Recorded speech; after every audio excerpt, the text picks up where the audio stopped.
to Jake Jackets.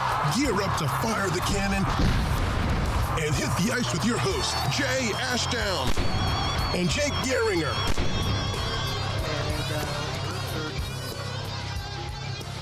Really?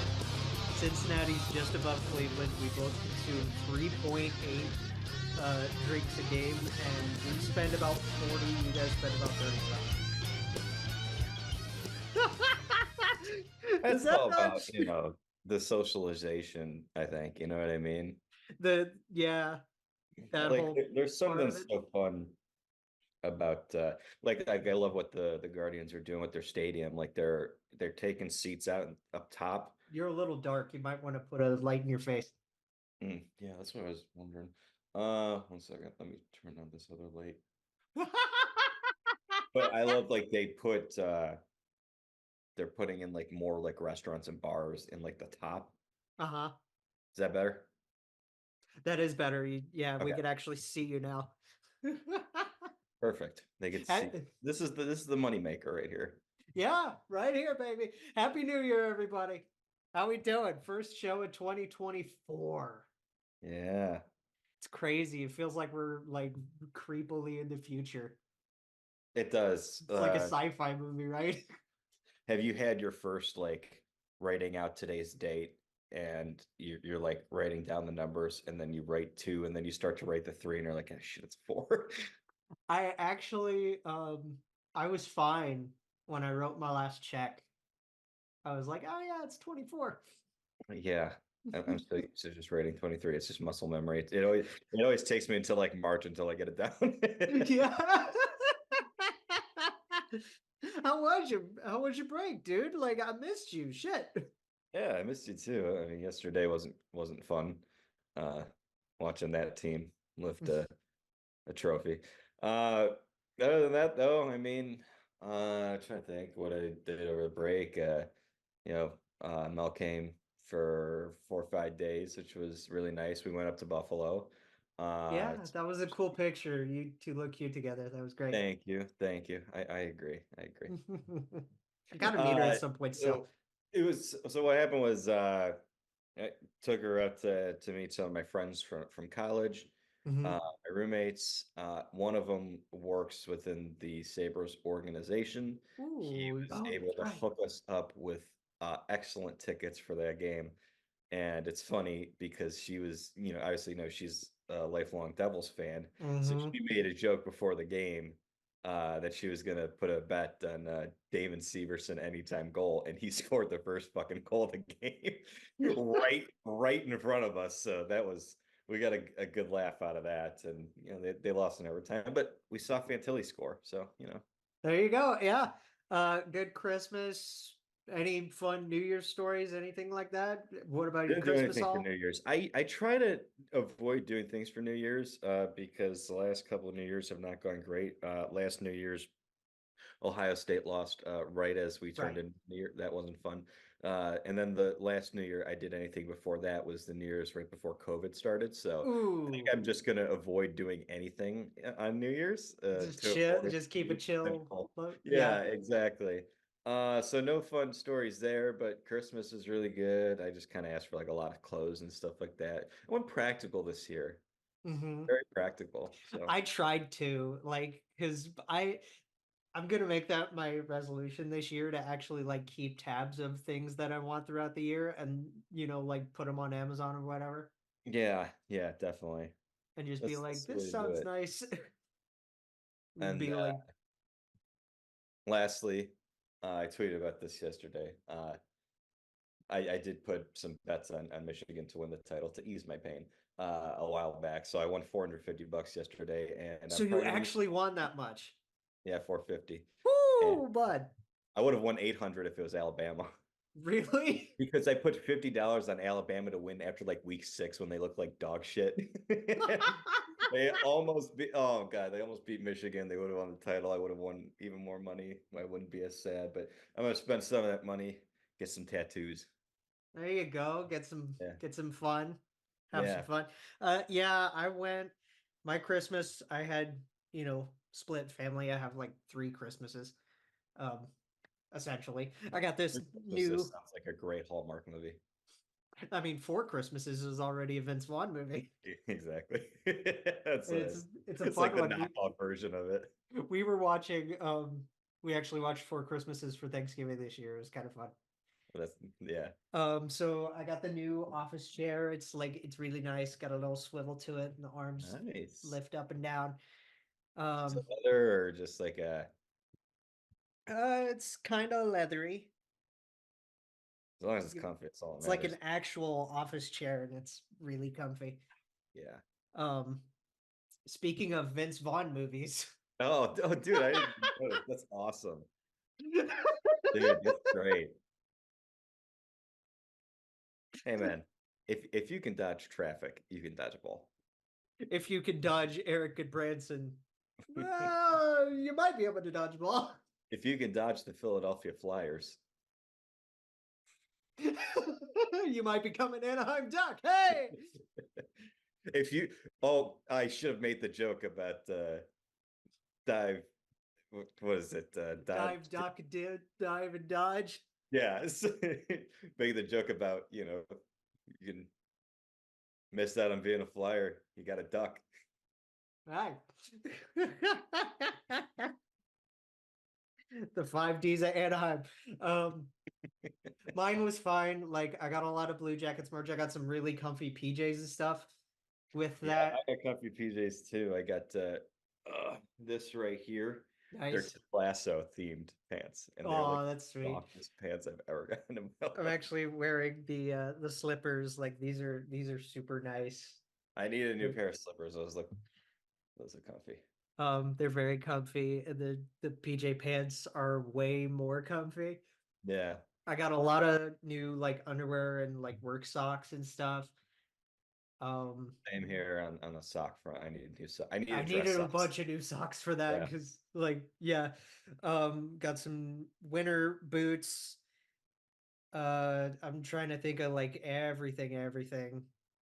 Because it was a lot of that kind of stuff. Uh, but the biggest thing, I'm super excited for this. It isn't even like a gift. Mm, Like it wasn't like a physical gift, and you know about this. I texted you about this. yes. I'm gonna have a fun off season in July, everybody. Yeah. Your Pourquoi? boy, uh, I don't know. I just get to see one of my favorite bands ever. Yeah, I'm going to the Foo Fighters in late July. dude. Dude, I'm so Where'd you excited. say it was at? It's at the ballpark. It's at Great American. Dude, that's a great venue. Well, I've Get an never been to unbelievable Great American show. for a concert, so I'm like, Yeah, ooh. dude. Depending on what it is, I might have to look at tickets and maybe think about a drive down to Cincinnati. No, you might. I Cause I haven't seen Foo Fighters in like 8 years, man. That's It's on my dad's birthday on the 25th. really. Oops. Oops. Yeah, I got a lot of jacket stuff, a lot of work stuff, a lot of that kind of thing. And then New Year's we went to Gatlinburg. Yeah, you're telling me about, dude. I love Tennessee. So tell me about your time there. Gatlinburg, I mean, it's Gatlinburg, right? Like Yeah. there's staples that we have when we go, Hmm. but you could go countless times and still get a different experience all the time, right? This is a great thing, like Gatlinburg, Pigeon Forge, all those places down there. Like that's how I feel because we used to. I'd say we had like a 4 or 5 year period where we would like just do that as our vacation, like get Mhm. a log cabin down in Pigeon Forge. The only thing I hated about it was like going through the mountains. It's like a Well, 30 minute drive Smokies through are the mountains. nice. They're nice, but like I am always on my phone, and if I'm on my phone looking at shit and we're driving up a mountain for like a half an hour, I get sick. I'm just like, oh God. No, I felt that with where our condo was, like, because we stayed in a condo that was right around the corner from where the strip starts, Yeah. like by one of the ski places. Yeah. Um, and it was really like it was fine, it was really nice, but the whether you were on Wi-Fi or not, the signal to just connect to anything was awful. It's ass. That's the only thing I don't like about it is you never have connection for anything. I was trying to make posts in the morning for like a little challenge thing on Instagram that I'm doing, and I couldn't get. It took forever to just get those out. Yeah. But it was fun. We did like our staples, like I said, pancake pantry for brunch one day. Oh, Yeah. oh, dude, I gotta get the chocolate chip pancakes next time because those things. I had a bite of Sammy's pancake. It was, oh my There's god, yeah. there's a foodgasm right there. Right, yeah. There's like a diner up in Buffalo called Lakefront Diner that I used to go to all the time in college that I took Mel to for breakfast, and like all their shit's organic. They all make it themselves, and like Ooh. their pancakes are unbelievable. They'll give you like 3 pancakes, massive, massive. You're lucky you get like Yeah. maybe 1.5, and then you save the rest for later. Well, yeah, like I got the eggs and bacon or whatever, and they give you 3 pancakes with that anyway, and it's just like, oh. Yeah. And then the boys and I went over to Mountain Mall and explored all throughout the Mountain Mall. Mm-hmm. I got a bracelet. I got cat a necklace. Do you ever do any of those mountain coasters over there? I don't do roller coasters anymore, dude. So, do you know like how they work? We've done like the ski lift. Like the you control the speed. Oh, Like, really? yeah, so like they don't go like super fast, and there's not like really like hills or anything. You're just kind of like cruising down. And like if you want to go faster, you can just like let off like the brake. But if you want to like slow down a little bit, if it's whatever, so you control it. It's really That's fun. interesting. I'll have to think So about it's that not for like next time we're intense or there. anything like that. So I think you would. I might like that. I'll have to bring that up the next time. But like the other thing that's like a staple of my family's is Fanny Farkles. Yeah, You know Fanny Farkles, the little I've carnival heard of it. looking. What is it? It's like a little arcade. It's like carnival themed. Okay. So like my mom's favorite thing is to go in and get a foot long corn dog and play skee ball. Hey, you have to, right? Oh Anytime yeah, you get a foot long corn dog, you're dude. insane if you don't. Our New Year's dinner was this smokehouse, kind of like Werner's, and I've talked about Werner's on the show before. Yeah. Um, pork place, and I had this brisket. Oh my god! Oh, Dude, a good brisket. oh, It's tops. oh man! And then we had a lot of booze. We boozed Yeah. it up. In fact, one of the first things we did when we got there, we Hmm. got our we got our place and we got settled in, and then we all gathered around. We started walking down the strip. We got a reservation for dinner at one of the rooftop bars, Loco Burrow, which is right Hmm. above Johnny Rocket. Yeah. For those of you that want to take a trip up there or down there. Um, and I had their house brew, one of their house beers, which was really good. And then a bunch of the fam rode the mechanical burro. It's funny. Yeah. Local Burrow was great, and when we got our reservation there, my brothers went off and did their own thing. Yeah. So they went off to like play mini golf and stuff, and the rest of us adults went right to Old Smoky and did a big old moonshine tasted. Dude, that's awesome. I brought You some gotta love it. butterscotch home. Yeah. I'm almost out of that butterscotch already. Yeah. Just been Butterscotch. going I haven't had a good butterscotch in a while though.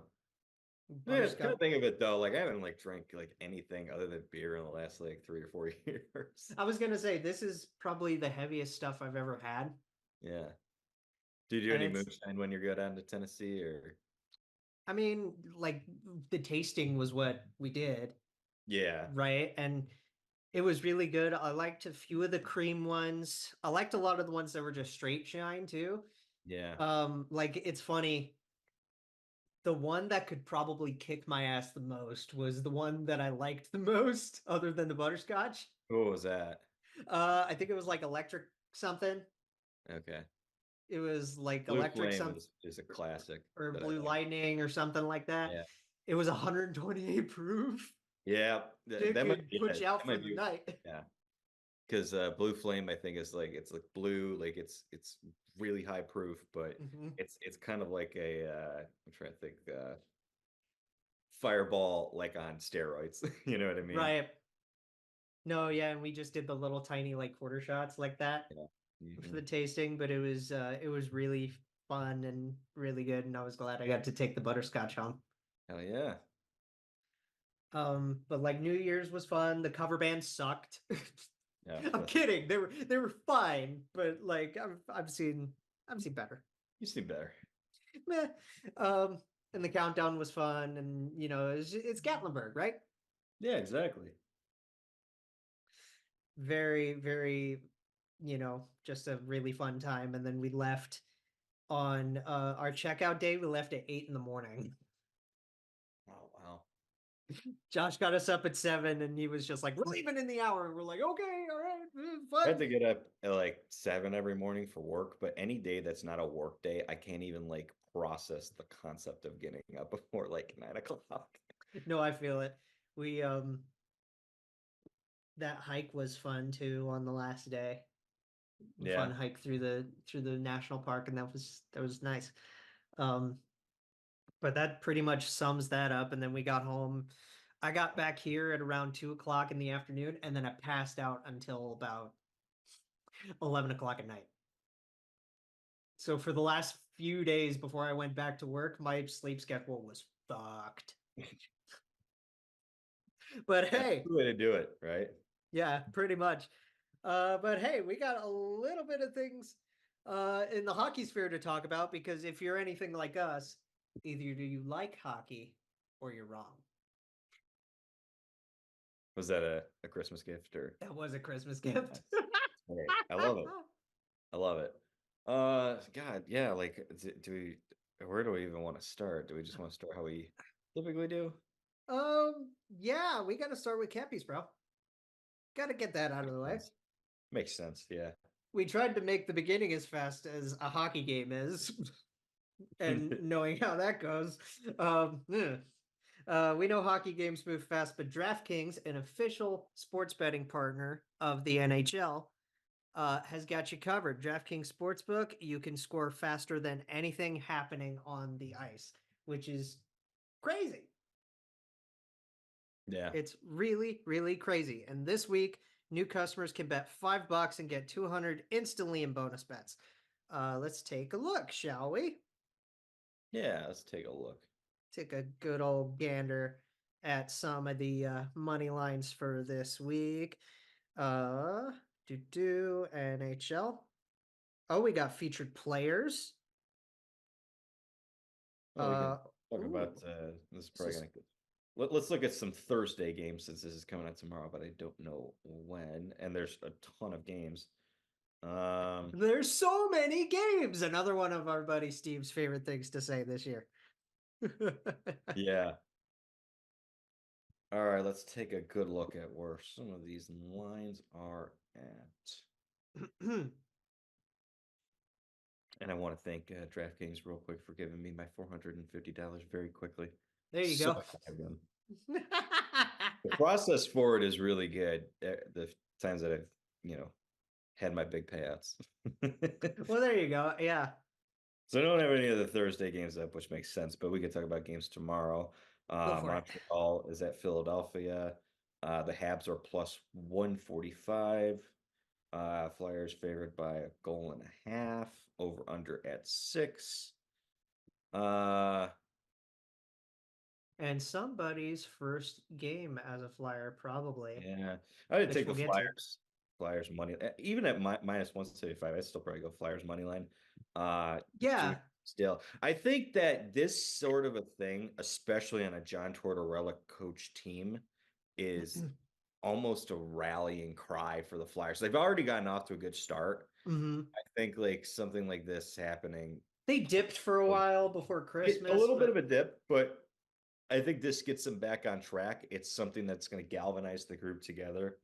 especially against a young coach like Marty St. Louis, and with how Yeah, good Sam Montembeau's been for the Habs in net, like he's been pretty solid he's for. been really really good. It's always fun seeing Torts go up against Marty in terms of coaching because you just know those two guys love each other. They had such a great relationship when Marty played for Torts. Mm-hmm. So that's always kind of like a fun minor storyline for me. So I'll be excited about that tomorrow. But I'd go Flyers on this one. I think with Drysdale coming over, he'll make an impact, and I think the room's going to be really tied together, and they're going to be really energized for that game. Give us one more game. Okay, so Wild and Stars. Ooh, talk about our girls in Dallas. Hey! And our Stars buddies in Mini. minus 198, Wilder plus 164. You know what? I'm not sure if I would go money line on this one. I think I would just take the Wild plus 1.5. That is minus 148. I would take that because I could very well see this being one of those games super close, goes to OT. Maybe you lose 3-2 or something like that, or who knows? Maybe they win. But I'd feel comfortable with that. I think it's going to be a good tight game tomorrow. So that would be my bet for that one. I feel like it'll be a really chippy one too, considering the way the Wild have played over the last, especially These against two teams do not like each other. They don't like each other.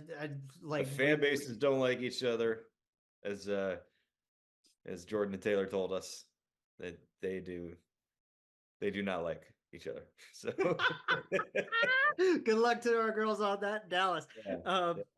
And all you all got to do to get in on it is download the DraftKings Sportsbook app with code THPN. New customers bet just $5 on the NHL and get 200 instantly in bonus bets only on DraftKings Sportsbook with code THPN. The crown is yours. Gambling problem? Call 1-800-GAMBLER or visit www.1800gambler.net. In New York, call 877-8-HOPE-NY or text HOPE-NY 467-369. In Connecticut, help is available for problem gambling. Call 888-789-7777 or visit ccpg.org. Please play responsibly on behalf of Boot Hill Casino and Resort in Kansas. 21 plus, age varies by jurisdiction, void in Ontario.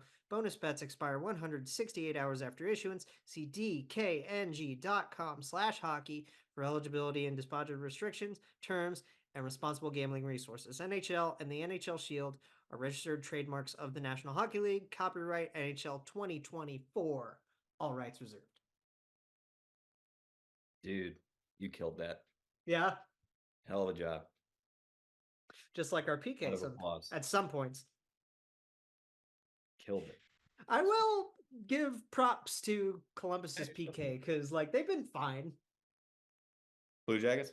Yeah, the results aren't there, but they've been fine on the PK. Yeah. More or less. What, top of the league in terms of PK? Haven't they been top 5? They're way better than we thought they would be for what the I can't remember where they were. I have not bothered to look in a while, but I thought at one point they were somewhere in the top 5, and I was like, that's ridiculous for a team like this. But dude, it's I don't know if that changed or if I'm just tripping. It's very strange when you have one of the worst, one of the worst teams in the league or a conference or whatever, and yet you have a stat on your special teams that is still near the top of the league. It's very strange when you have one facet of your game that's near the top of the league and you're like, how? Mm-hmm. Speaking of that, and speaking of our boys, do you want to go first? Yeah. So, I mean, I'm going to go with a very easy pick. Beautiful goal in Philadelphia. Nice give and go with Fantilli. He also scored in Buffalo in front of me and Mel, which I thought was very funny. But, without Zach Werenski in the lineup, it's a major loss. I think David Severson's really picked up the slack. As I've said multiple times, he's not a number 1 defenseman. He can't be your number 1 defenseman. It's hard. It's very hard with him. Really good. Very solid 2-3. Absolutely. Prefer for him to be a 3, and ideally he will be with the emergence of David Jiricek over the years, which I think is the plan. But in a pinch, he has experience as a number 1 defenseman on bad teams. Fortunately for him, the Blue Jackets are bad. So well, that works out weirdly. weirdly, right?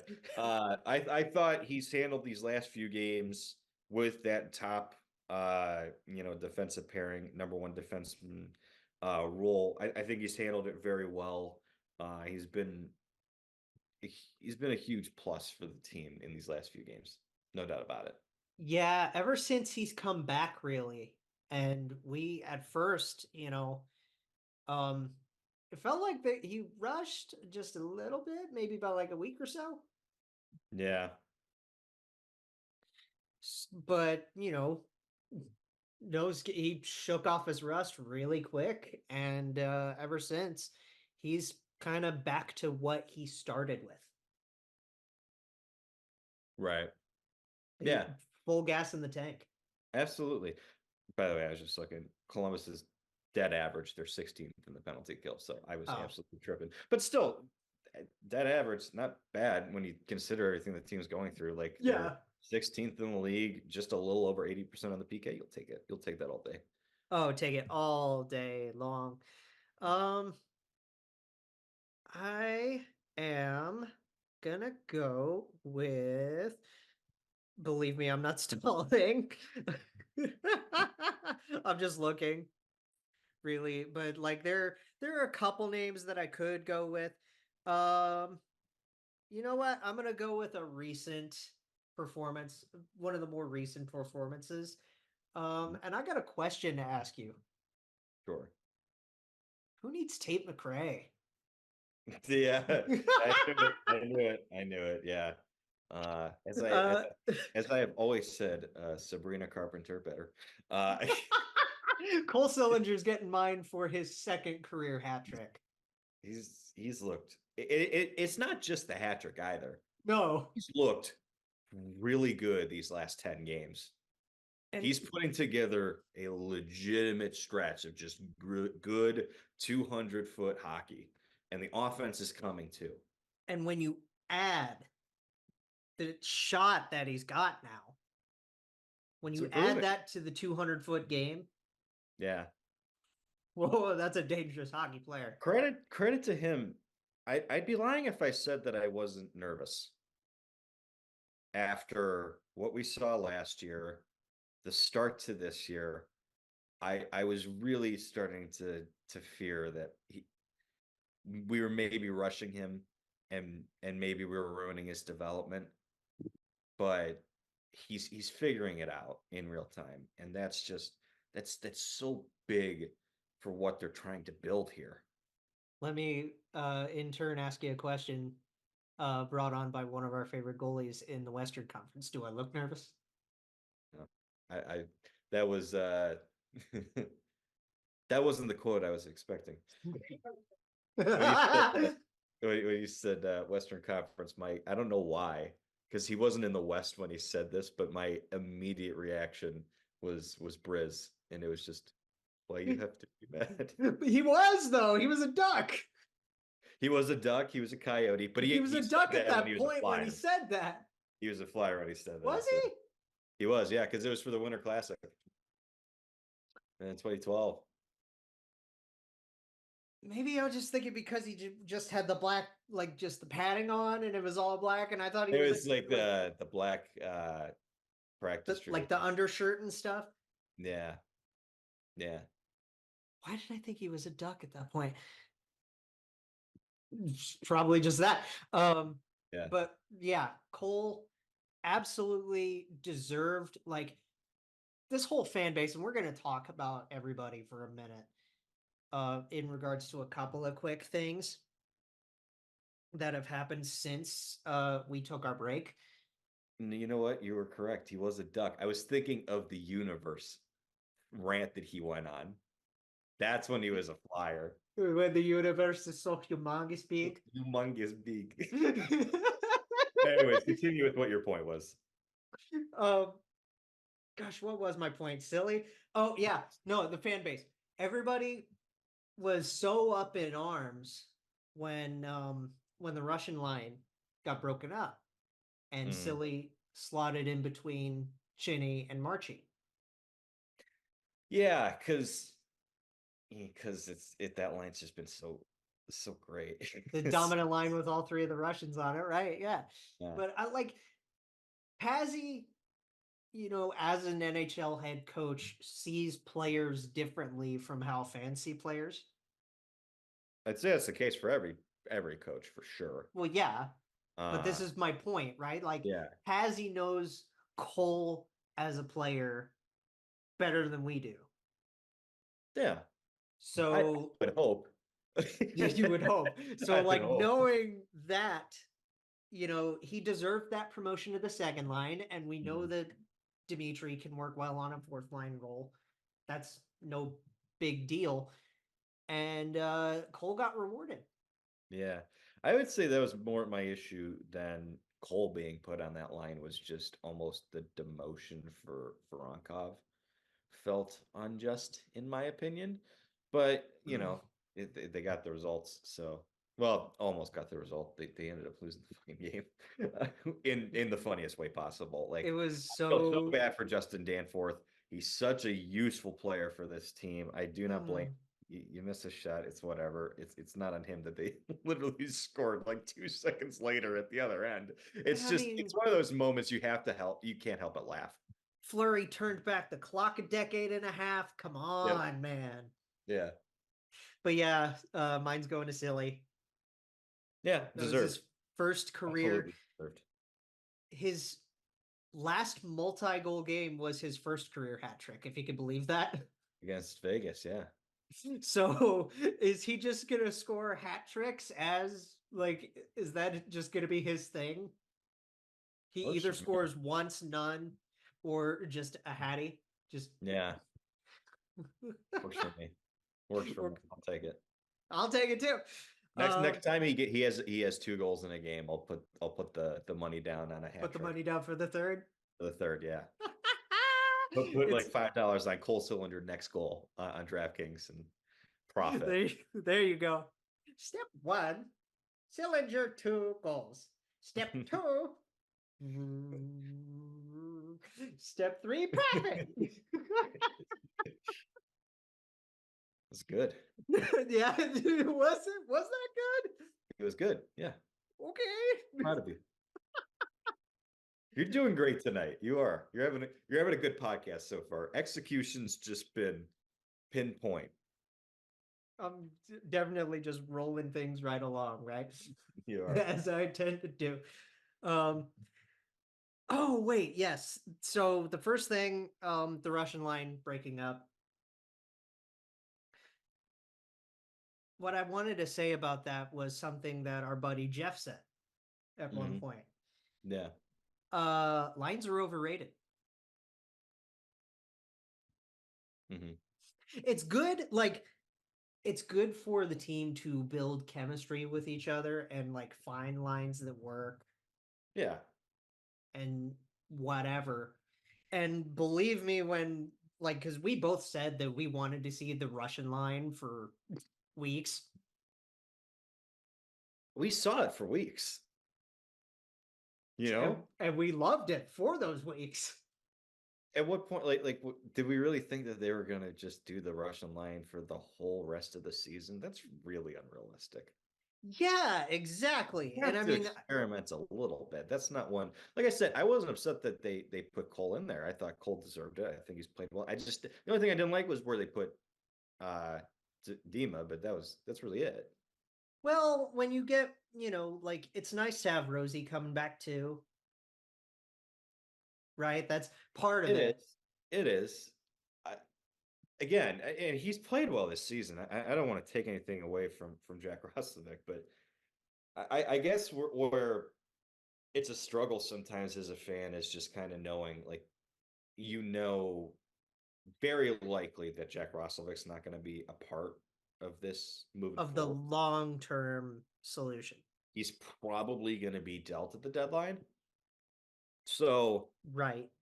As a fan, and you spoke about this just not that long ago, coaches view things differently than fans. Management view things differently than fans. Management coaching, they're trying to find combinations that work. They're trying to build chemistry. They're trying to win hockey games. And us as fans are like, okay, well, if Jack Rostovic's not going to be here past February or March, we'd kind of like to see some other guys get more of those minutes. Yeah.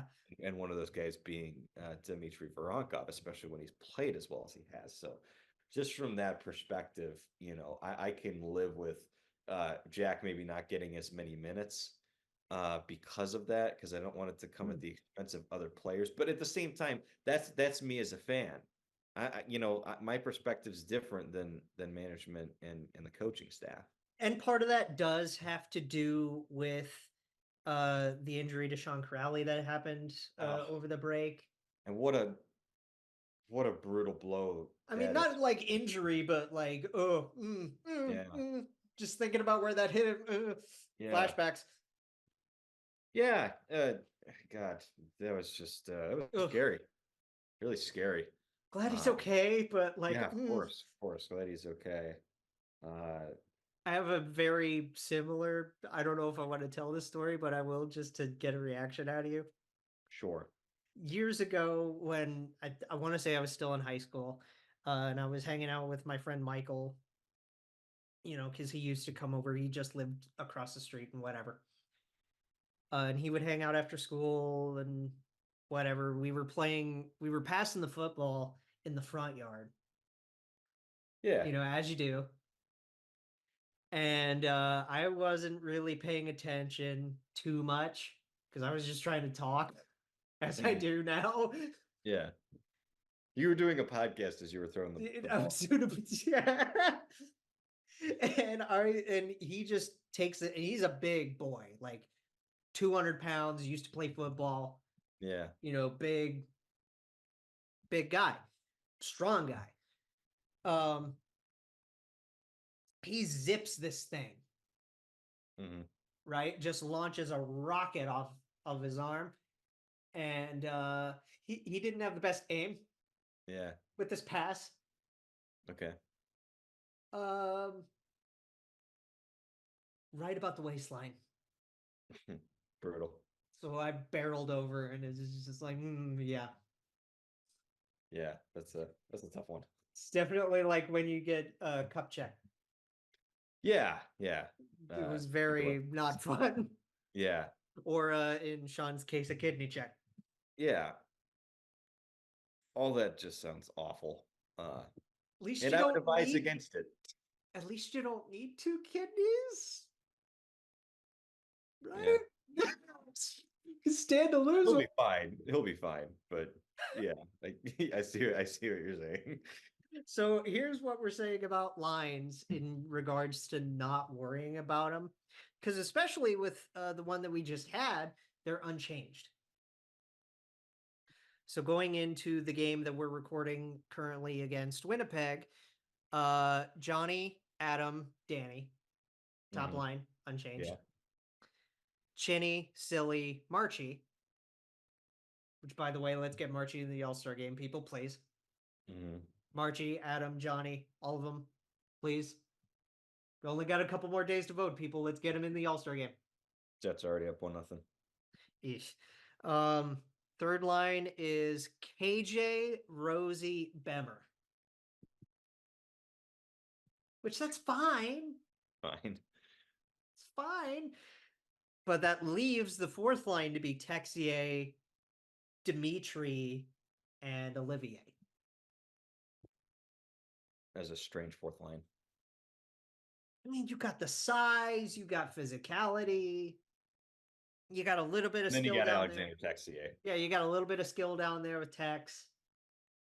I don't know. It feels like there's 2 players I really like on that line, and then no, it's not saying I dislike Olivier. I don't like him with those 2. It doesn't sound like it fits, right? You would much rather have like a Gaunt's Corrali Olivier fourth line, right? Yeah, absolutely. Wouldn't that sound like a better combo? It does. Because you're getting speed, you're getting someone good and responsible defensively who wins faceoffs. You're getting someone very physical. You get your burger, you get your fries, you get your soda. Good combo. 55 burgers, 55 fries, 55 pancakes, 55 pies.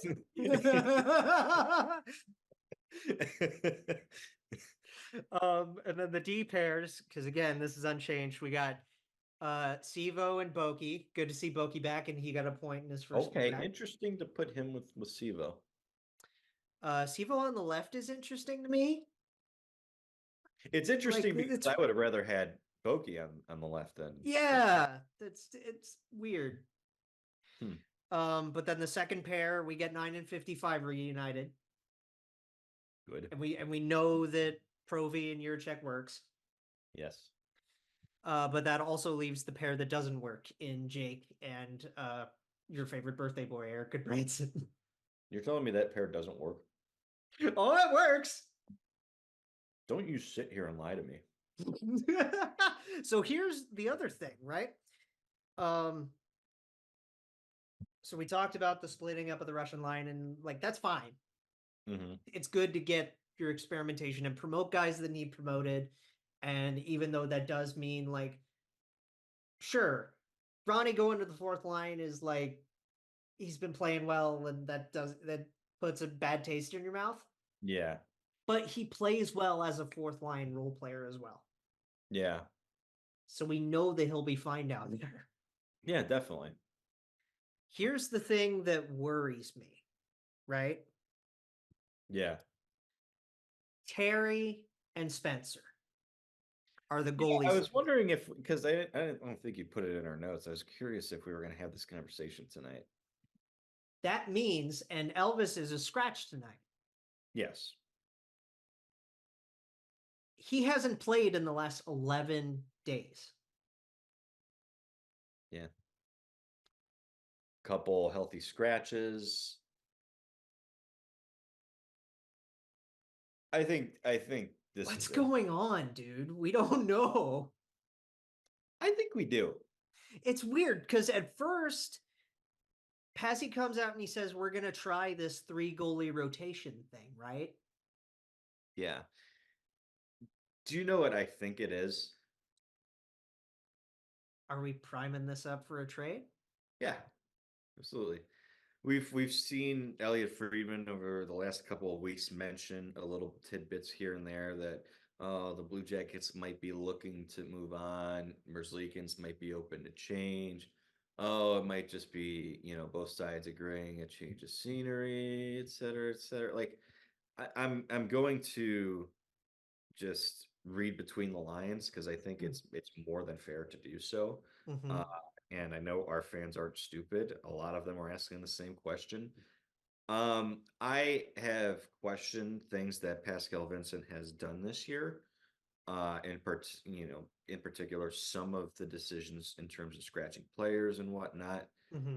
But I don't think Pascal Vincent is scratching Elvis Merzlikins because he doesn't feel his play is up to par.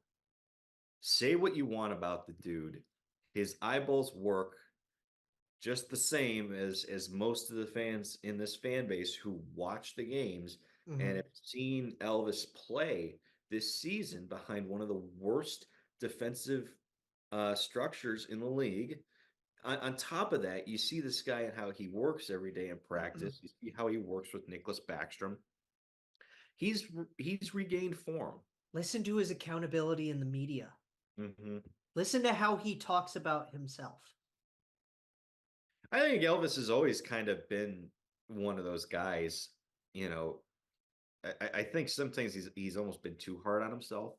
Yes, that's definitely part of it. There are points where sometimes it's a goalie thing.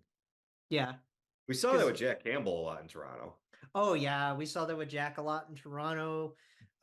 We saw that with We see it, I think sometimes not really so much this year, but in previous years, Tristan Jarry. Jari's had that. I think Spencer Knight's had that, and then we found out there was also OCD on top of that. Goaltending and we talk about it all the time. It's such a mental position. Mm-hmm. And I think some of these guys, you get to the NHL, you've been the best goalie in your state, your province, whatever, growing up, and all that stuff. Like they hold themselves to a high standard. They know the pressure. They know everything that goes into it. I think a lot of these guys are just built on accountability, and they hold themselves to such a high standard that sometimes that almost gets in their own way because they don't give themselves a break. That's not intentional, is it? What? Such a high standard. No. That's You said such a high standard yeah, twice. no, no, that's me fucking up my words. That would But be hey, Hutch is back in the league. That helps. that would have been really funny if it was intentional. Really slick and smooth. I wish I was that smooth. No, but yeah, I think I was just one of those guys, He and beats himself up way too much. Let's be way too frank. much. Way too much. And like, I get that. I do that to myself all the freaking time. I get it. I know what it's like to let up a goal that maybe isn't necessarily your fault, and you're like, why didn't you save that? You know I what have mean? times Like, working where I'm like, oh, I could have done this better, or like, yeah, you know, yeah. everybody has that to a degree, So, right? You always want to improve your yeah. craft. I think where we are with this team and with this player, like Elvis Merzlikins still has, I think, 3 years on his contract after this season. After this, it's 3, yes. He's 28, 29. Yeah. I was talking about this with our good buddy Alex C. Mr. Today. Chauvincy. Mm-hmm. Yep. I think we address how the guy is a little hard on himself and whatnot, which I think is true. He has played well this season. I truly believe that. And the team has made no progress in the standings. So it's not his fault. You're a 28, 29-year-old goaltender on a team that has dysfunction. They fired the previous head coach.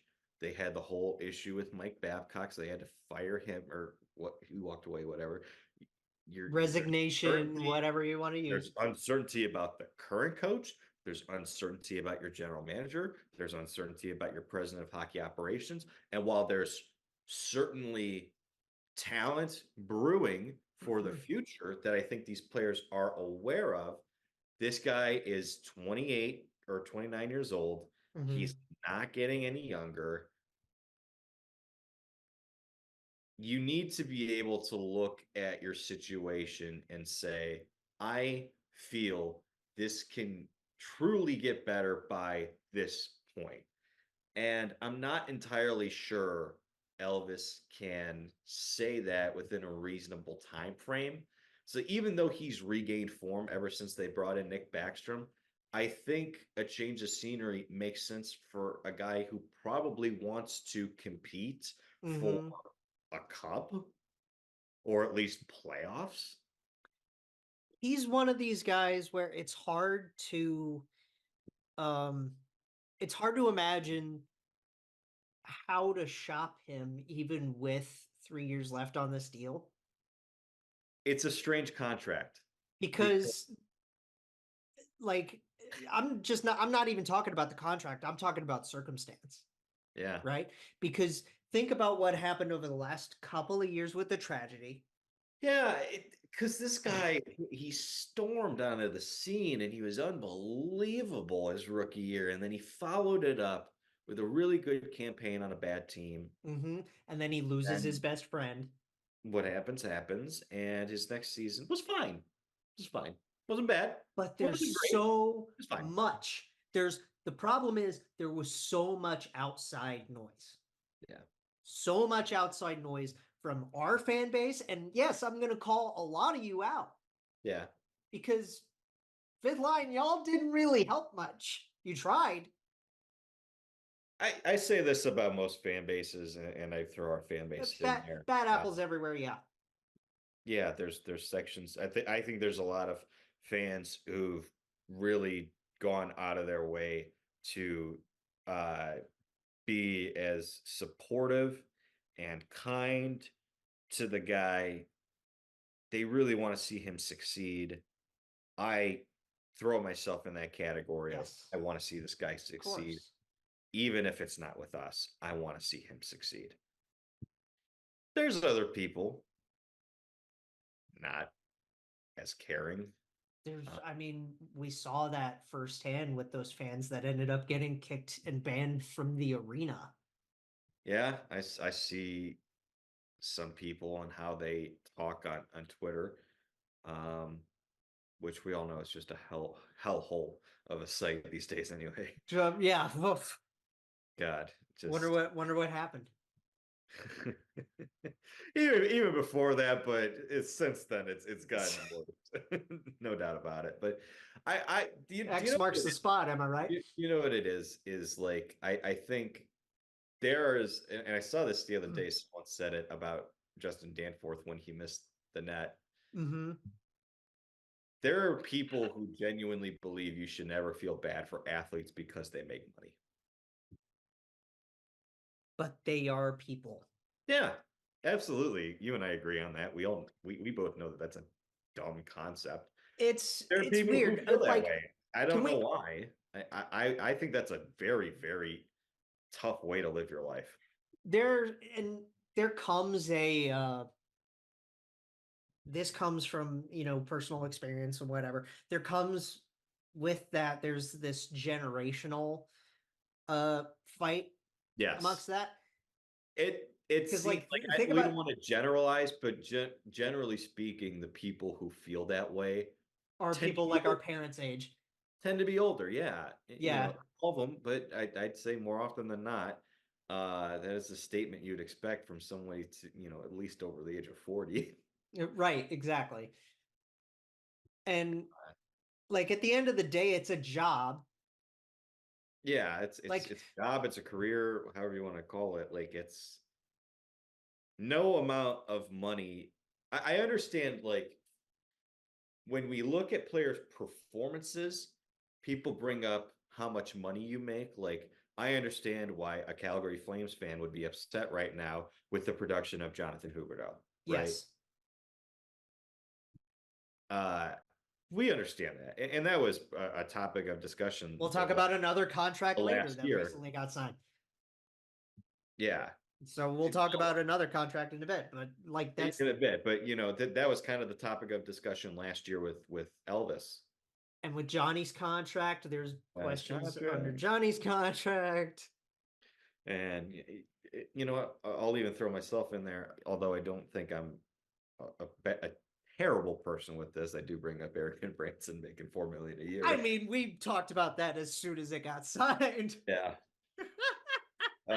So yeah, I think it's just how you contextualize it and how you talk about it. Yeah. I think there's a difference between saying this player is not a $4 million player and going a little overboard, in my opinion, and suggesting that players' feelings don't matter, mental health don't matter because they make X amount of dollars to play a game.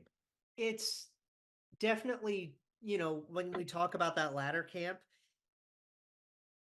that's when you start to want to bring up minor league salaries and fourth liner salaries. And, it's just like, What irritated me about the comment about Justin Danforth? Hmm. The guy I am alluding to, and I don't remember his name because it's not an account that I've seen before. It's just a random Blue Jackets fan. Mm-hmm. He was like, I hate because someone was like, oh, I really feel for Justin Danforth right now. And he was like, I feel for his teammates who saw one of their guys making millions of dollars let them down by missing the net. And I'm just like, he doesn't even make $1 million a year. Yeah.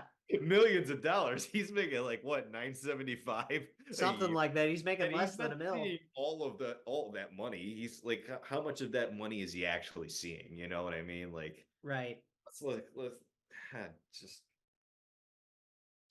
people just irritate me, man. Let's tone it down a bit, especially like this applies to everywhere. Think about NFL running backs getting, their cut of the pie cut back Yeah, they way, get way the down. shaft all the time in terms of how they get paid because of just how fragile the position is. Running backs, minor league. Oh my God, minor league ball players, dude. It's brutal. Oh, So brutal. go listen to some podcast episodes from former minor leaguers about like conditions of going on the road and going through all of that shit. You don't even like one of the most realistic movies ever made is just Bull Durham. Big like I Don't watch Bull so Durham. many Shit. movies have come out and just been like, that's actually kind of what it's like. You know? Yeah.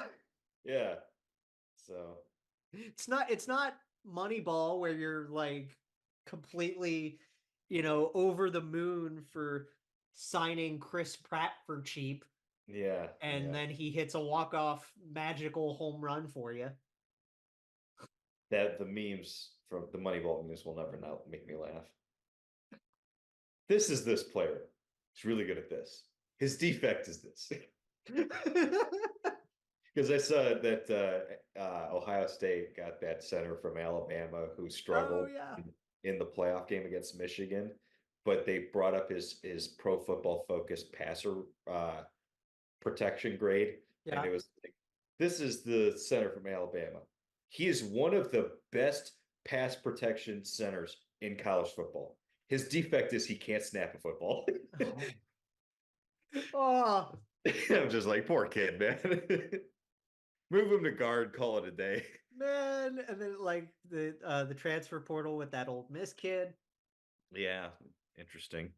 I hated the timing of that, but we're not going to get into Ohio State. I'm fucking mad at them right now.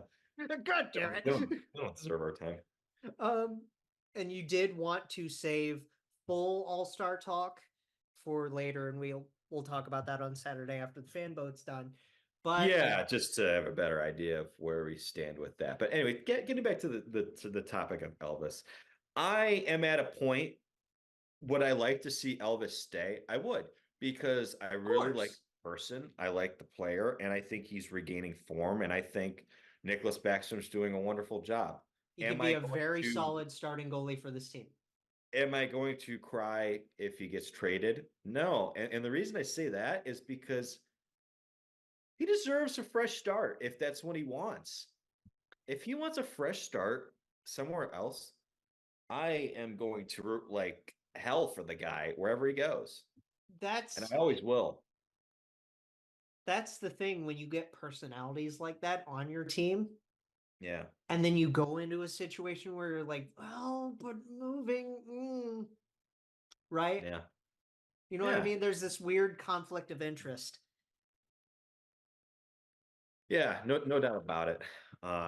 Whatever happens, I'm rooting for Elvis, whether if it's here or somewhere else. But my gut reaction to seeing what we're seeing is I just don't think it's a coincidence, and I don't think it's solely based on play, because if it's solely based on play, it's surprising that Elvis is the one consistently getting the healthy scratch. Even if you want to start Tarasov, put Elvis as your backup, but they're not even that. They're putting Spencer Martin in, which makes me think that Spencer Martin's going to be here until the deadline at least.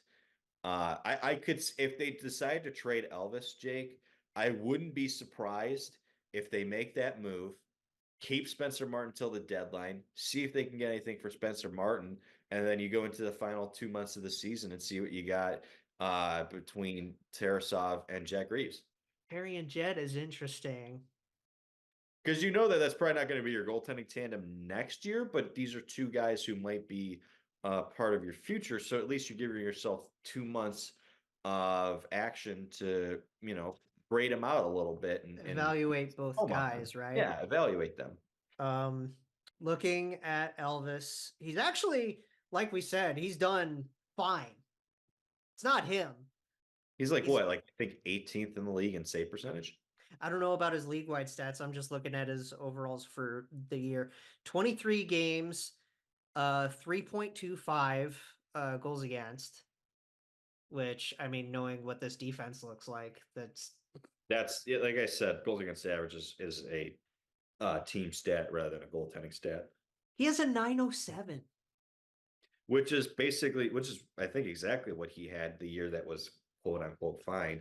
before last year. He is 18th in the league in save percentage. 18th. 18th. Wow. Yeah. He's better than Andrei Vasilevsky right now. He's a tick behind Markstrom, 2 ticks behind Sorokin. Like, compare this with Spencer Martin, and Spencer is putting up basically what he's put up his whole career. Yeah. Because looking at Spencer's career, 51 games, 17 wins, a 363 and an 886. 886. I think he's got an 887 on the year. Well, here's the thing. His year, 13 games, a 365, 2 ticks up from career, and 887. It's kind of funny. So that's like that perfectly weird. He's giving you exactly what he's telling you he'll give you. So I guess. Yeah. And then Terry has played in only 6 games. So this is the thing with Tarasov, right? Like he's only played in 6 so far this year. A 360 even in goals against, and an 894. Right. So I don't know. said, can I ask you a question?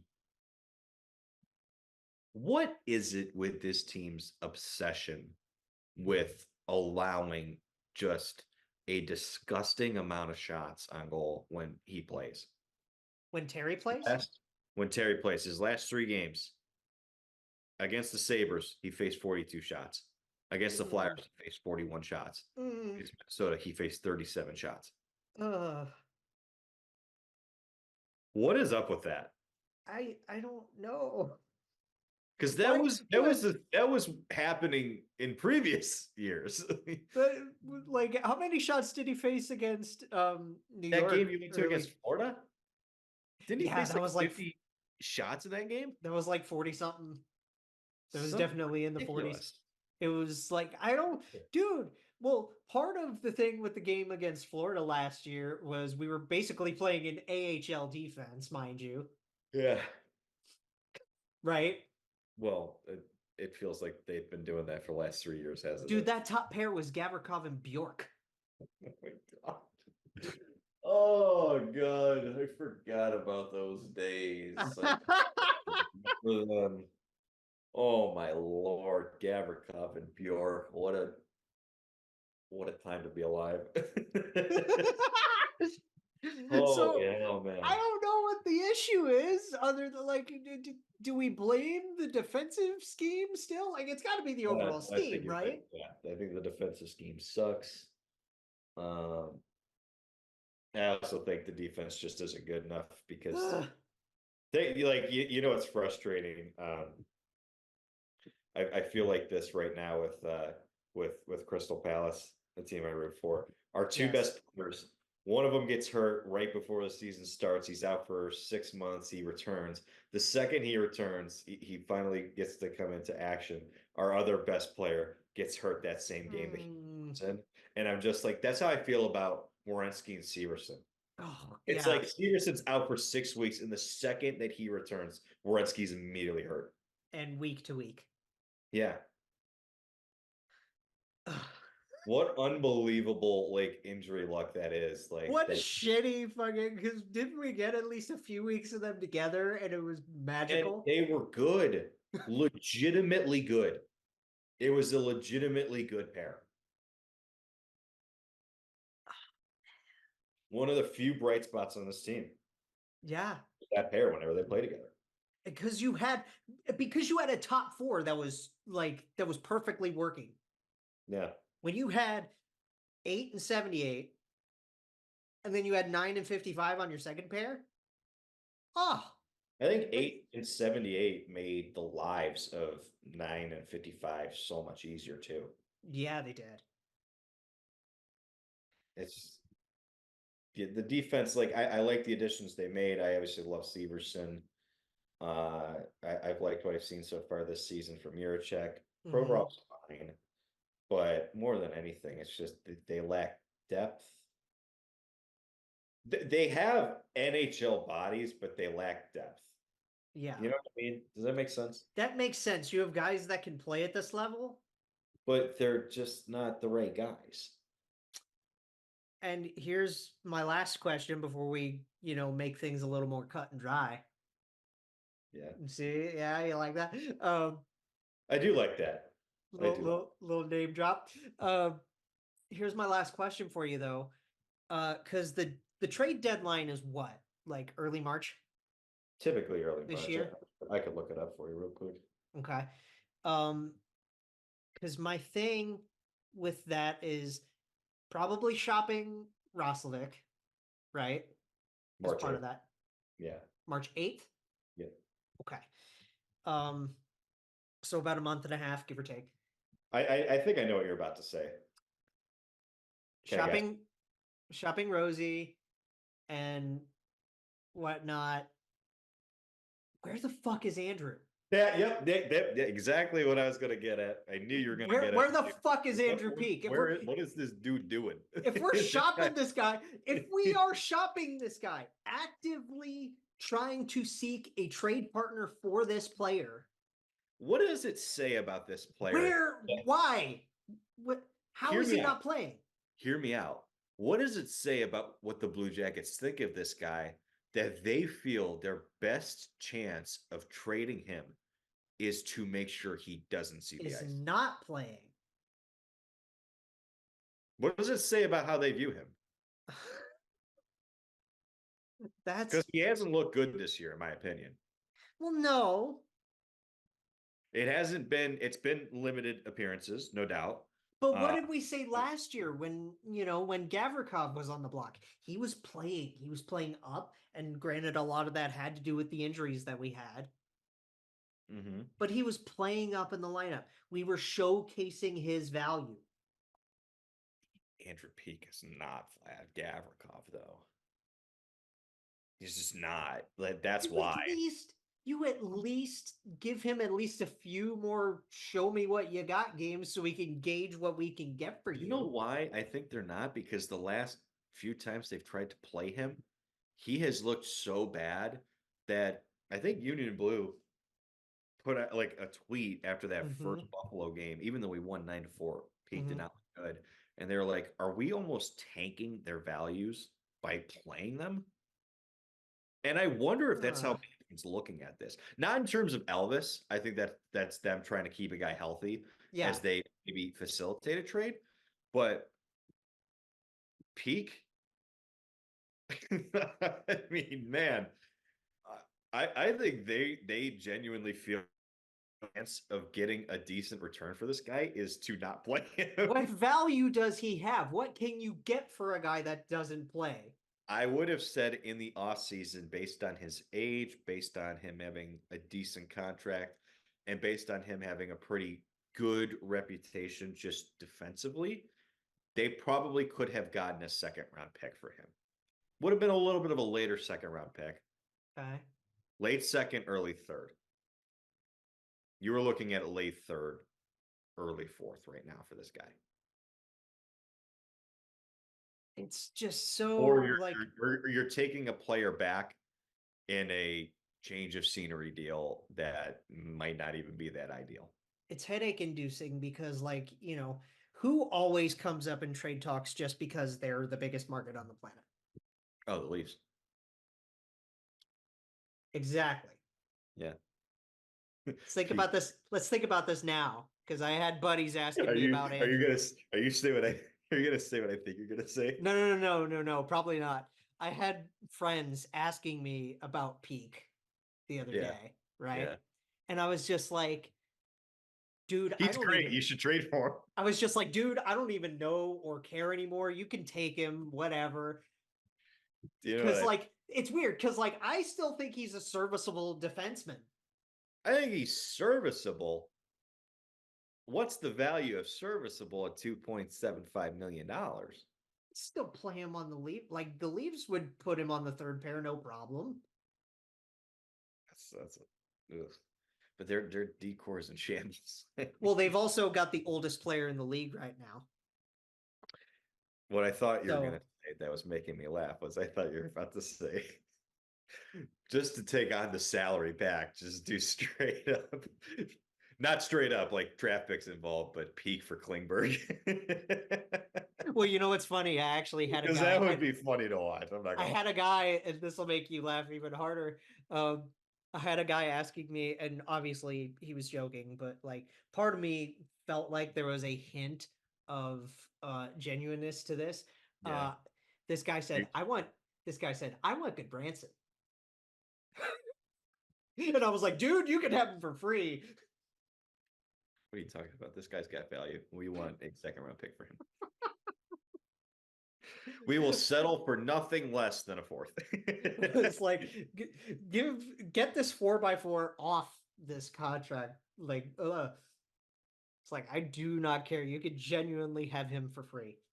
Well, since we're on the topic, and I think we're kind of exiting this discussion anyway, do we want to go to the big deal in Toronto? Do we want to go to the big deal first? Probably. I do. I do. It's a fun, lovable player. I think most people like this guy. Willie Styles, baby. Dude, I'm happy for him. I'm so happy for William Nylander. This is such a good deal. He's had such a good year. I think he's really becoming he's the most complete he's looked in the National Hockey League. Is that because it's a contract year? Is that because he's just continuing to improve as a player? I'm not sure. All I know is he's a high-end player who's very, very good. I would say that he is probably worth somewhere in that range for money. I don't really have a problem with the contract. But once again, the issue isn't really with William Nylander or his contract. It's with the cap structure around it. Exactly. And there's nothing Willie can do about that. No. And speaking on William in particular, right? Because we all love Sweezes. I mean, come on. Sweezes. Are you gonna bring up what I think you're gonna bring up? He has had a very nice Yep, I knew it. value contract for the last little bit. To the point. Did you see his signing bonus? Pretty nice. Pretty nice. What a legend. He's had a very, like, out of all the cap hits in the big 4 or 5, he's had the most underpaid value out of that. Yeah. He's the biggest workhorse out of all of them. Real quick, because we're on the topic of nice. I saw a tweet the other day that absolutely had me in tears. So Luke Fox, who does great coverage for the Leafs, was like after in post game asked William if he was close on his contract. I saw the "we'll see" part. He said, "We'll see." Mm-hmm. Someone edited the tweet and just took out 2 words. And it was just like, this tweet is hornier than it should be. It's just like, William, are you close? We'll see. God damn it. I was crying. God damn it. Y'all are thirsty out there on the hockey Twitter, and we know this. William Nylander, though, man, the hair, man, that's a good-looking dude. Yeah, he's a handsome guy. Sweet, man. Like what else? Dude, we gush about the Swedes all the time. Wouldn't you? But no. So William is having the best season of his life. Yeah, no doubt. And this is like, it's weird because his last contract, like Mitch's last negotiation, and who knows if this is going to be shades for Mitchie's next negotiation, right? The last time they had negotiations go around, it led to a holdout for William. So maybe perhaps an inverse. And this time, it felt like there was no problem at all. Yeah. Right? So, like... GM's different. Yeah, and Brad, he's been adamant in saying we're going to get these done. Right? I guess what I'm confused about is, like, Brad's keeping the gang together. He made that decision when he decided not to trade Marner before that no move clause kicked in. Well, how much of that is friggin' all? What do you mean? How much of everything surrounding Mitch is his dad? Well, I just mean like for in terms of Mitch, they Mhm. had the opportunity to trade him in the summer before that no move clause kicked in, Right. and Brad decided not to do that. And I can understand that if your vision is to keep Mitch around and maybe take around the edges another place. And if that's the case, then that probably would have meant William Nylander would have gone by the wayside either via trade or maybe you run it back with him this season and you just accept that he'll walk for nothing, which would have been tough to swallow. Yeah. It's strange to me. Think about the pay bump he could have gotten, though, Mhm. too. Because, like, think about what he's got now. He's got an $11.5 million cap hit, or will. Yeah. He's got a $92 million total value. That's his Yeah. dad's number back in the day. Which is Which is it very all comes cool. together. It's so cool. Yeah, it's very cool. If only he had like 11.2988 as his cap hit, that would have made Steve scream. Yeah. Yeah. But here's the thing with where he's at with this cap hit now, right? Yeah. Second highest paid winger Yeah. behind Pasta. only no, it's Or Brett. who? It's Panarin. Really? It's Panarin and Willie and Pasta. Oh, I thought Pasta was making more. That's interesting. That's very interesting. Yeah, yeah. So I want to go Completely through, forgot about that Panarin contract. God, he is making so much money. and he's not doing too much with it now. Like he's heating back up, but like, Yeah. it took a while for that toaster oven to go. Yeah. Well, sometimes you need to let the air fryer preheat.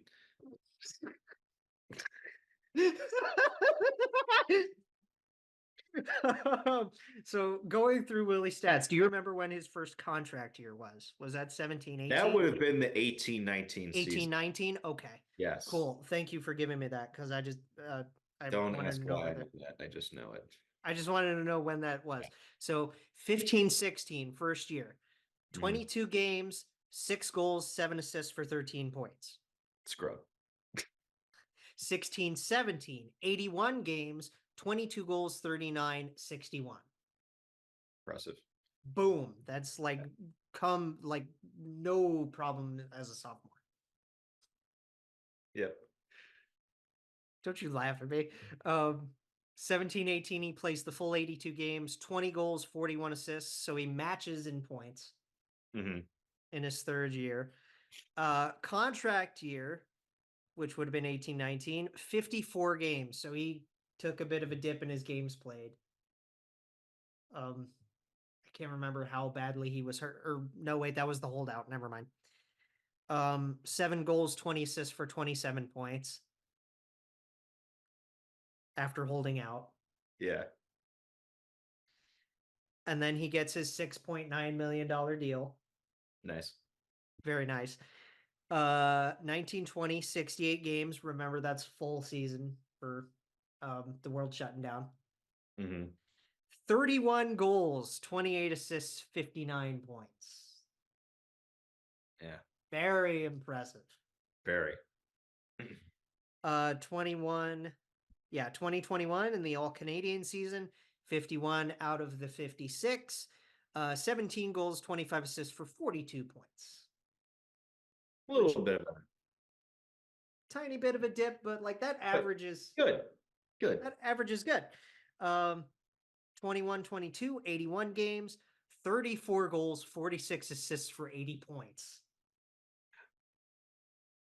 He has arrived.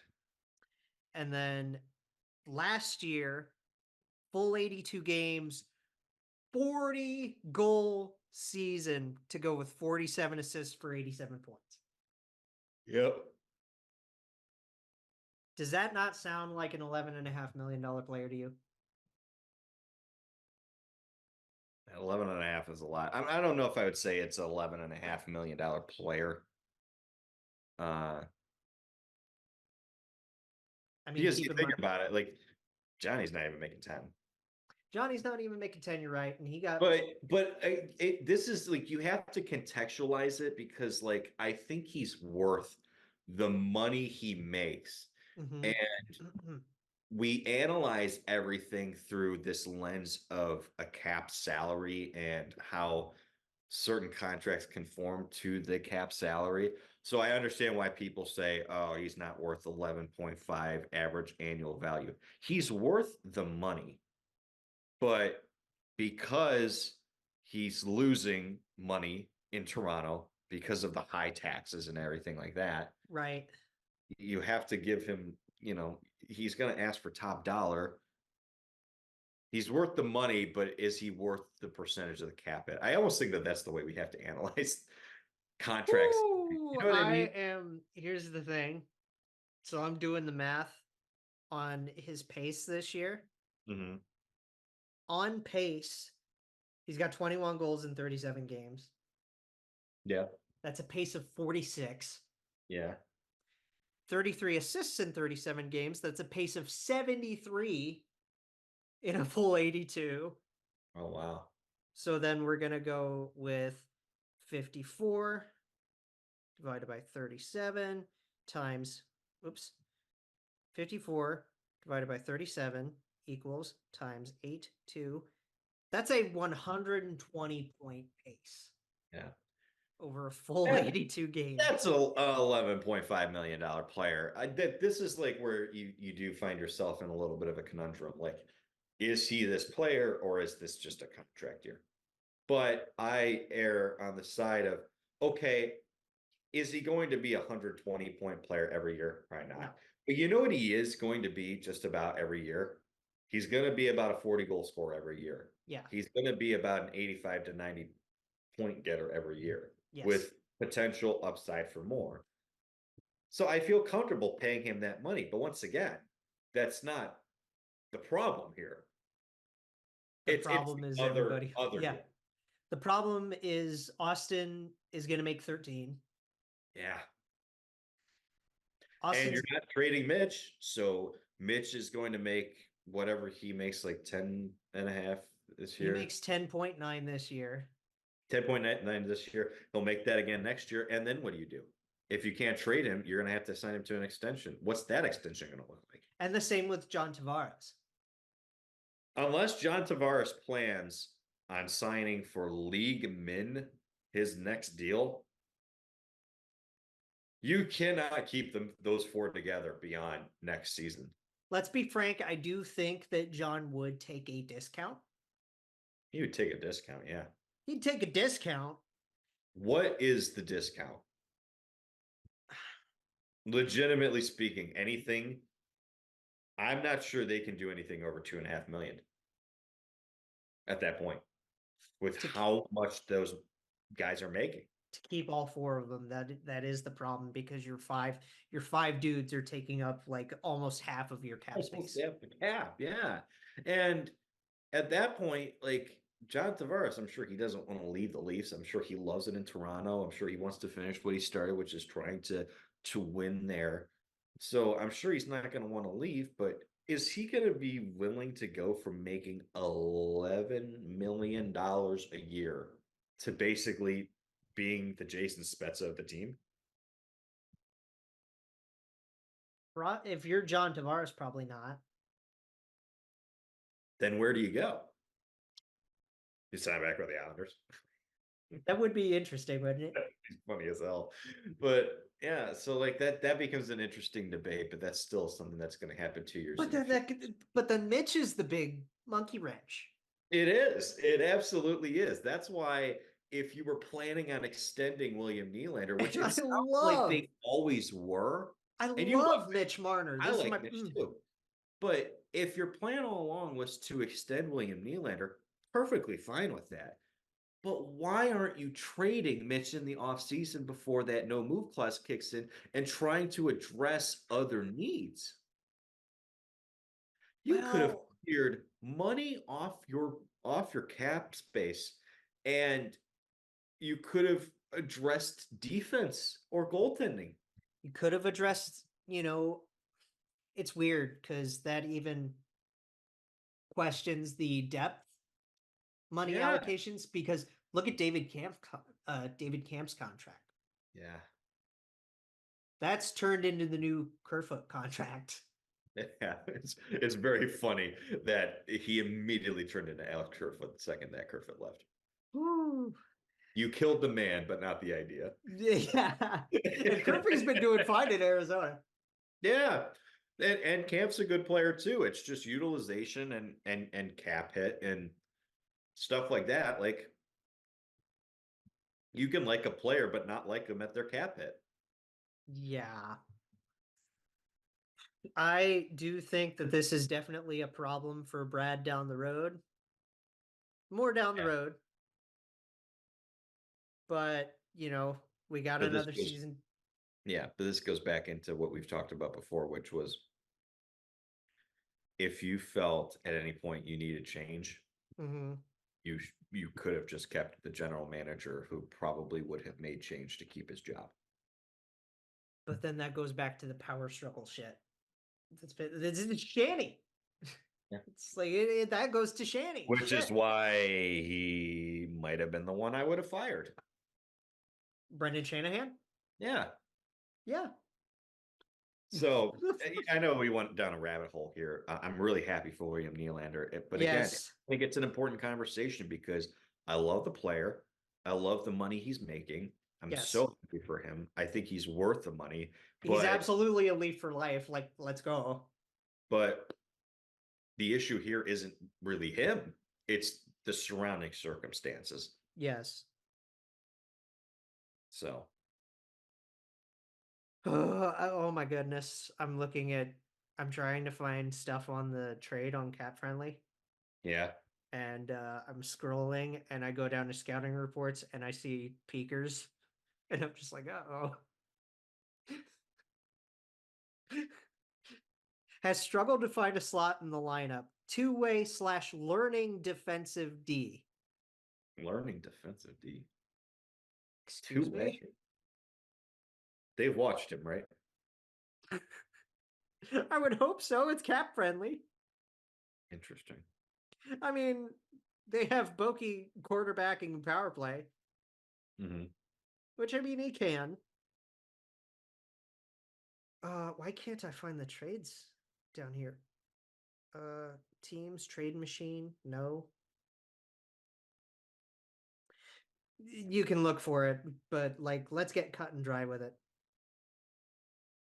The trade that happened as of recording yesterday that kind of came out of nowhere mid-game. It absolutely came out of nowhere. It's very interesting how quiet this was. That was one of the things I took away from this because one of the things that hasn't been talked about a lot, in my opinion, was Danny Briere coming out and saying, we kind of knew about this around the draft, this past draft. They tried to trade Cutter Gauthier to the Canadiens for the 5th overall pick. So they could get Reinbacher. They could get Reinbacher because they knew that Mitchkov wasn't going to go. Right. So they tried to get both, right? So they tried to get both. Montreal said, we're good. But he said over the last several months, he has spoken to probably 18 to 20 teams about this deal. Oh my God. And what's interesting to me is how that never leaked. We never got any sight of this. Right. And he mentioned that. He said, I wanted to thank some of the teams that I had conversations with. He didn't list them, but he was like, I want to thank the teams that I was in conversations with for keeping this, sealed. Well, it's good that he also didn't name other teams when he spoke. Yeah, of course. You don't want to throw No, I get that this is a competitive business, but don't throw those people under the bus. Of course not. And he was smart to not do that. I love what you texted me. You're just like, Cutter trade? What? Yeah, because it just came out of fucking nowhere. I was like, what? They traded? I was in the middle of work. Shit. Very strange situation, isn't it? What got me was Jamie going the other way.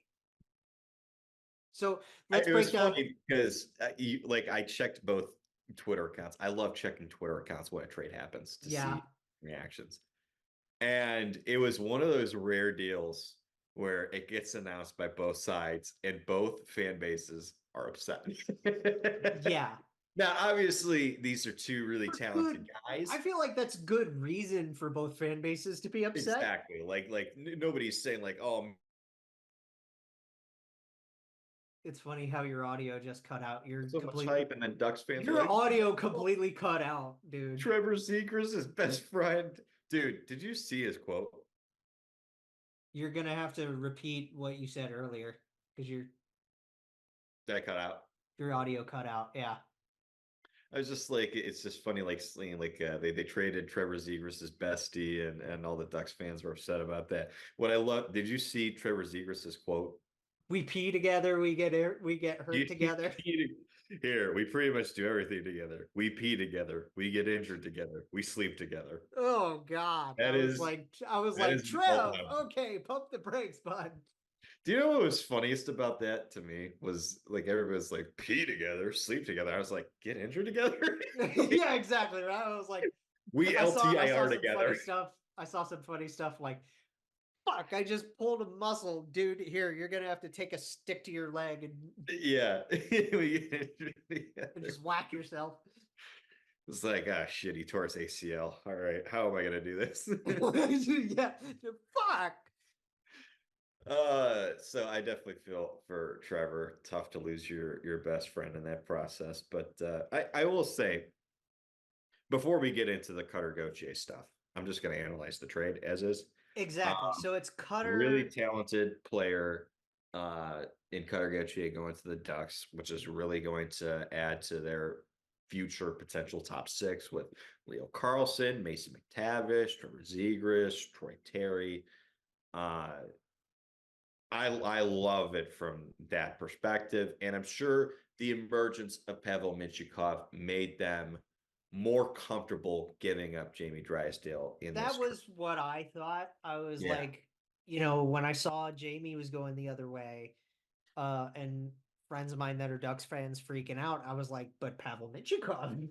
Like that, I think that's what that is. I think that's the Ducks telling you this guy being as good as he is makes us feel more comfortable doing this. On top of that, the Flyers' perspective of this trade. You get an additional asset and a second round pick. I was going to say the Flyers got the pick, right? Yeah, the second round pick. That's not nothing. Jamie Drysdale is very interesting. Yes. Obviously, gifted puck moving defenseman who I think is a really good skater. Third overall pick. And he has very, very, very much struggled defensively. He's a very, very raw prospect who I do think they kind of rushed. It didn't help him getting hurt long-term right away last year. It didn't help him getting hurt either. And you know what's interesting to me? If the Ducks were to have traded Jamie Drysdale, and you were to tell me, pick just a few, like 2, 3, 4 coaches you'd want him to play under. John Tortorella would absolutely be one. Dude. Absolutely one. This is the guy who the Blue Jackets had to make a Ryan Johansson trade. And look at what Sean Walker's been doing with him, dude. Like, oh my God, for real. But like, think about young defensemen that this guy has coached. One of them, most notably, being Seth Jones, who the Blue Jackets and Zach Werenski. And it is John Tortorella's responsibility to take this young, raw defensive prospect who was kind of viewed as excess goods on his team because they had so many good defensemen. I was going to say Zellweger's coming up later, isn't he? This is where the Ducks are coming from. We feel comfortable trading away Jamie Drysdale because we believe we have a pretty good foundation of young, talented defensemen. And I think Tortorella can mold this kid. Look, I talk about young defensemen and I bring up, obviously, Seth Jones, Zach Werenski, even some of these smaller guys who weren't supposed to be like super great. Like, look what he did right away with Marcus Nudavara. Oh, Nudie before Was before concussions took him out. Like, oh, poor yeah. Nudie, man. Well, Man. Ryan Murray played his best hockey under John Tortorella. Yes.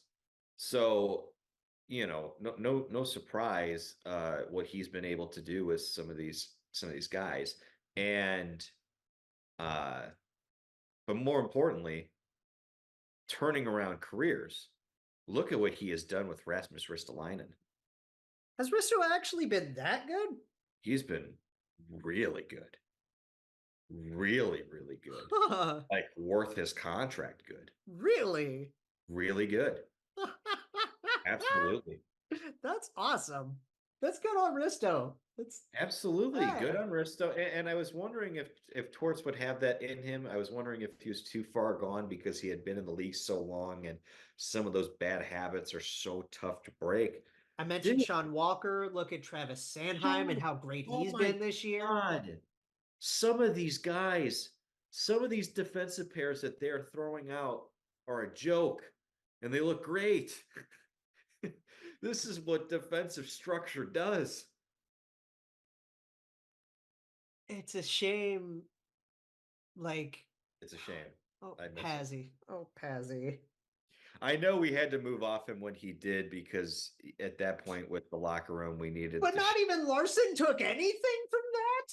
yeah, what the hell, man? What? How are you working with this dude every day and you don't just take what he does?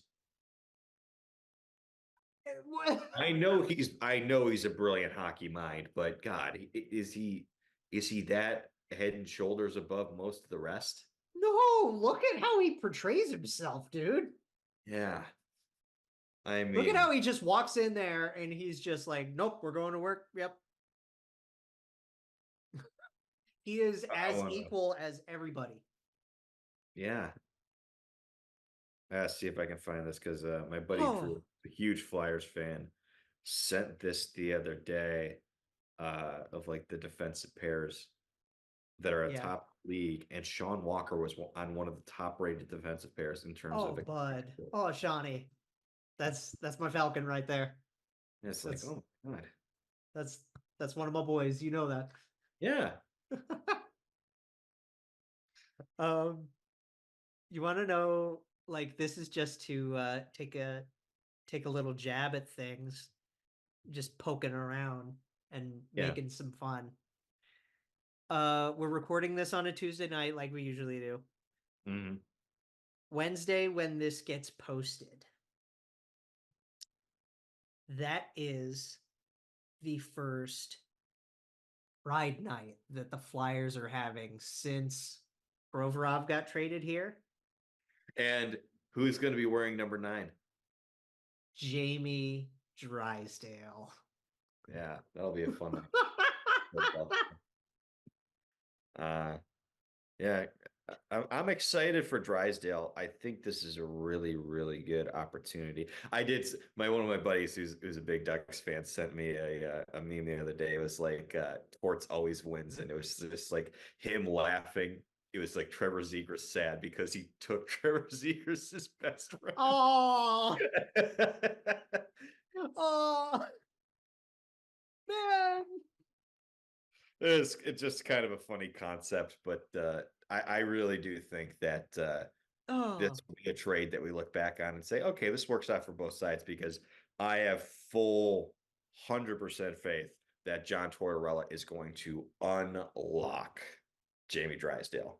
that And it's going and to be a move we look back on and say, thank God that happened for him. This is a good move for the kid. look at how good Cutter's been playing at Boston Yeah. College, Yeah. right? And then think about when he transitions and he develops in the NHL, and look at how much better the Ducks system has been getting. Well, look at how easy things are going to be for him when he's got either Mason McTavish or Leo Or Carlson or dishing him Leo, off, yeah, or if he's playing with one of those two guys and the other winger is Troy Terry. or the other winger is Trevor Zegras. Yeah, yeah. Whew. So now that we got that out of the way, important discussion. Very interesting tactics and strategies by this kid to get out of Philadelphia. Yeah, And I want to start by saying, like, I try not to be too harsh on some of these guys, especially when they're this young. I know what it's like. You and I both went through it with Pierre-Luc Dubois. I don't hold that against him. by I the know way, it's people. 2-0. Cole Perfetti. Oh, he's good. I mean, He, it's good for Cole, especially after what happened with the Wild stuff, with the Hardsey stuff and all of that. yeah, he's good. Good. He's a good kid. But anyway, I try not to hold this against PLD, especially because we're years by it. Like what, Yeah. But also like young players maybe not going about things the best way happens. I'm not gonna be gung ho about that, but what about this process made him think that never speaking to them was the right move? PLD packing it in for one shift, not great look. Not playing his heart out at all. When he asked for a trade and was waiting for it, wasn't ideal. But I think there's a difference between maybe not putting your effort in and just flat out ghosting an entire organization. Well, here's the weird thing, right? Because they wanted to talk to him at World Juniors, right? Yeah. And then not hearing anything. And then we get these reports from other places, like, I don't know how credible a lot of these guys are. Mm-hmm. But the Kevin Hayes stuff is really weird to me. I don't want to get into the Kevin Hayes stuff. I think that's purely speculation. And yeah, but still, like, that's a weird layer to this, right? To me, I'm not. I like look. Did Kevin Hayes put in the best word for Philadelphia? I don't know. Maybe he didn't. Do I think a kid is going to base his entire future in the National Hockey League off of one player's review of a city or organization? Be real. He is not making this decision because of Kevin Hayes. Kevin Hayes might not have helped the case if he's something negative, but if you really think that he was excited to be a Flyer and then completely 180'd his stance because of Kevin Hayes, get the hell out of here. Well, it's weird because, like, thinking about the way Kevin played in Philly, right? He was a second line center. He was fine. He was just overpaid. Yeah, like in terms of the cap structure and salary. What did we talk about earlier? Did he play like his contract? No. But did he play like he's Kevin Hayes? Yes. Yeah. He gave them what they expect. Same with, going back to what we said about Danny earlier in the show, right? Yeah, absolutely. He plays like we expect Justin Danforth to play. Right. What's interesting to me is that apparently one of the issues was he wanted to come to the Flyers last year once his season was over. Oh, yeah. And they told him, we can't because it was a cap thing, right? Chuck Fletcher is so bad at his job that they couldn't sign him because they would have put them over the cap. Overages and like what the hell? Like he's so bad at his job managing the cap that an they ELC couldn't sign a rookie. They couldn't sign an ELC, or else they would have gone. That he maybe not like you didn't even have to pay him a max of an ELC. Like what's the maximum on an ELC is $925, right? I believe so, and you're gonna pay that, but like. How do you not know that you have to have that money available for this kid who's probably only going to be in college for 1 year? How do you not even like you could even just give him the 825? We've seen 825 ELCs, right? We have. I'm not sure if he would want to take that. No, he'd probably take the full. But how do you not? How are you not prepared? Oh, I know because it's Chuck Fletcher. I mean, if that is true. There's been a lot of speculation about stuff. it's very interesting that this guy seemed more than okay / genuinely happy to have been drafted by the Philadelphia Flyers on draft night. Tells these guys, I'm happy to be a Flyer. I'm built to be a Flyer, et cetera, et cetera. And then Wouldn't here he we have? are. He doesn't want to be a Flyer anymore. Wouldn't they have had Ellis on LTIR Yes. to work with that? Yeah, I think. And I mean, you probably need more than just Ellis, but right. Like you can't. What? So it's huh? So, I'm so confused. I hope people do not underestimate just how bad that dude is at his job. I'm so confused and just like, what? How? I don't. I mean, this is the same guy that signed the Parisian Suitor contracts at the same time back in 2012. Yep. I guess that's and this is such a weird who's another comparable to this? Who's another comparable to this really quick? Eric Lindros. Eric, yeah, I was going to bring that's the obvious comparable, right? It's the obvious comparable, which Lindros is being more so about ownership and not wanting to play for that owner and whatnot. So RA from Spin Chicklets came out and said that what he had heard was it was like philosophical belief with the coach and not believing in a rookie GM. I don't know if that's the case because I haven't really seen it a ton elsewhere, but what I do know is the last time we doubted Spin Chicklets, it did blow up in our face. It blew up in our faces, yeah. I might be willing to a little bit more leeway in terms of believability. Maybe this time. Maybe this time. But yeah, I don't know. Overall, we'll see how the trade shapes up, I guess. In the long run, and I'm excited to see what Jamie can do.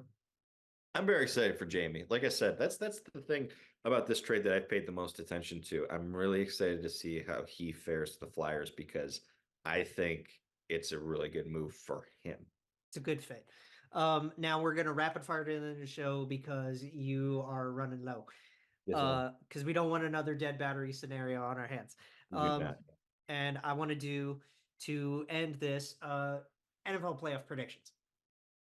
Okay, so we're just doing wild card? We'll just do wild cards and then as we go. Yeah. So wild card weekend in the NFC. Starting with Sunday. Sunday afternoon. Green Bay at Dallas. Take the Packers. Really? I never bet against the Packers because they always break my heart, so I'm going with the Packers. I'm gonna go with Dallas on this. They've been a machine. Especially at home, yeah, for sure. And because they've been a machine at home, the Packers will win. I don't know. You kind of need Lambo magic for that, but Jordan Love has been fine. Yeah, he's been really good. He's been really good. Stafford paying a visit to his old stomping grounds. Rams at Lions. Really, really cool Sunday night. Really, really cool matchup, especially on Sunday Night Football. Based on vibes alone, I think the Rams are a better team, but I'm going to go with the Lions on this one. I think they'll win that home playoff game. I think it's going to be magical for the Lions because this is their first one in like 30 years. Yeah. So I don't know. We'll see what Goff can do. Enjoy it. Take it in. We'll see what Goff can do. I'm going to go Lions on that. Yeah. And then we got the Eagles and the Bucks. Jalen Hurts all the way. Bucks. Eagles have been a mess these last 5 weeks. They're on a downspout, sure. I don't know. I think it's gonna be an ugly game. It's gonna be ugly. Like that's the reason why it's a 5 seed and a 4 seed, right? Yeah, I think the Bucks are better equipped to win a game like that. I don't know, man. I don't know if I trust Bakes. I have my doubts to put my trust in Baker Mayfield still. That's fair. So he's got a playoff win. Going to the AFC, we're gonna start with there's a 1:00 game. Steelers Bills. Bills are gonna kill them. Bills are gonna crush these boys. Like there's no doubt. I know like the Bills were like a little wishy-washy to get in there. Yeah. for a while, but then they soared up to that number 2 seed, right? Yeah, they're playing their best ball right now. They're going to kill them. And yeah, I mean, it's Trubisky or Rudolph, right? It's going to be Rudolph. Oh boy. Good luck, Mace. No. Dolphins Chiefs. That's Saturday night. Chiefs. Dolphins on the road in that cold weather. Good luck. Yeah, I don't know. I don't know, man. I know Patrick's had some iffy mental magic recently, but Receivers stink. Receivers are, I don't know. As long as Tay-Tay's in the stands, who can be mad about this game, right? The haters. Yeah. And then I want to end this one with the haters gonna hate. Oh yeah, but all we got to do is shake it off, right? Yep, and then one that will be story, but the Browns. This is a magical matchup. Browns and Texans. Yeah, great story for the Texans. Love CJ Stroud, but I think Joe Flacco. Dude, Flacco. What a story with Flacco. I hate the Browns, man, but like, man. NFL play. This is the most excited I've been for like the wild card rounds of the NFL, maybe ever in my life, because I don't think we've ever had better storylines for each game than this year. This is going to be such a fun story. Who's your pick for Browns and Texans? Browns? Yep. You got to stick with your boys? Yep. I think we got to oppose on this. I'm going to go with the homeboys and pick CJ. I tell you, man, I can't blame you. CJ is unbelievable. CJ is so good.